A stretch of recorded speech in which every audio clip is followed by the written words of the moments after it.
the ripples of the Iraq crisis being felt back home as well. Over 86 Indians are stranded in the war-torn country, many of them nurses from Kerala. As fighting intensifies, concerns over their safety are rising.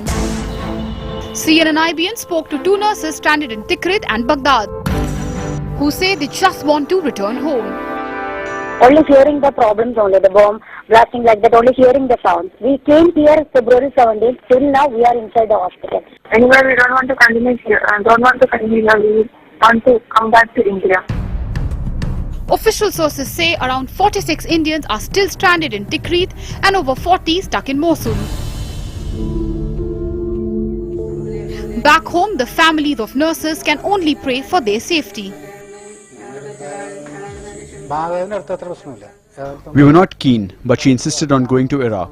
She has been working at a hospital near Baghdad for the past year and a half. She told us that there's no problem there, but they are unable to return because it's not fully safe. We will never allow her to return to Iraq. We have not gotten any news that is optimistic. I pray to God that we receive some help in bringing her back. And we are in regular contact with the External Affairs Ministry. Also amongst those stranded are young men from Punjab. Rupinder Kaur's brother was working as a truck driver there. She alleges the External Affairs Ministry has been no help.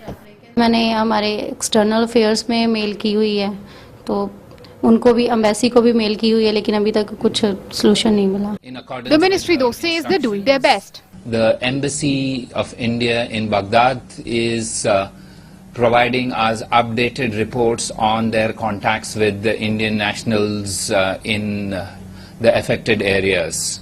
Their relatives. But the pressure is mounting on the centre to act. I would urge the government to send a squadron of Indian Air Force with a transport plane and park it in Baghdad, evacuate all the Indians and bring them back. We have not seen any steps taken so far, and it is a very, very serious situation. With violence on the ground likely to continue in the coming days, the question is, what can the Indian government do to help its citizen in Iraq? With Bureau Inputs in New Delhi, Meenakshi Upreti. That situation escalating by the day. Travel by road, the Indian ambassador telling us, isn't safe. ISIS, remember, has taken control of most of the north of Iraq. The violence escalating. The best hope, it seems, for those stranded in Mosul and Tikrit is getting somehow to Baghdad Airport or Erbil Airport in Kurdistan. Arunadhay Mukherjee getting us more on evacuation plans.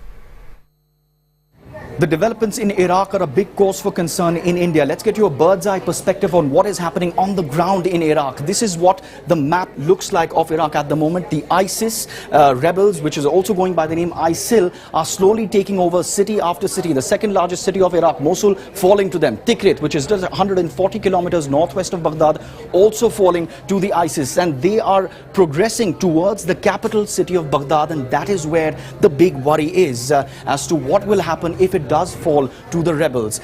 Just to give you the Indian perspective, which is what we are very closely looking at, the green areas that we've highlighted for you of Dohuk, Erbil and Suleimania, these are the places where it is relatively under control. An estimated 18,000 Indian citizens are living in the rest of northern parts of Iraq. But the worry lies in Mosul, Tikrit and Baghdad, because around 15,000 workers are also located in the peaceful Kurdistan region. But 46 Indian nurses are stranded in Tikrit. 41 construction workers are stranded in Mosul. So what exactly is the Indian government planning as far as any kind of evacuation procedure is concerned? Well, you will get those answers in our next plate.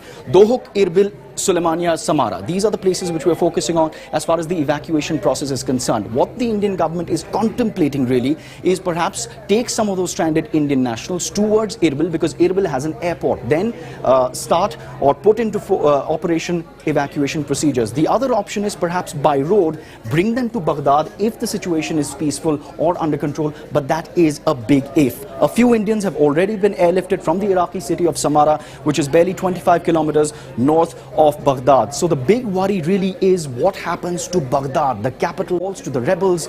Then it could lead to a case of complete political turmoil.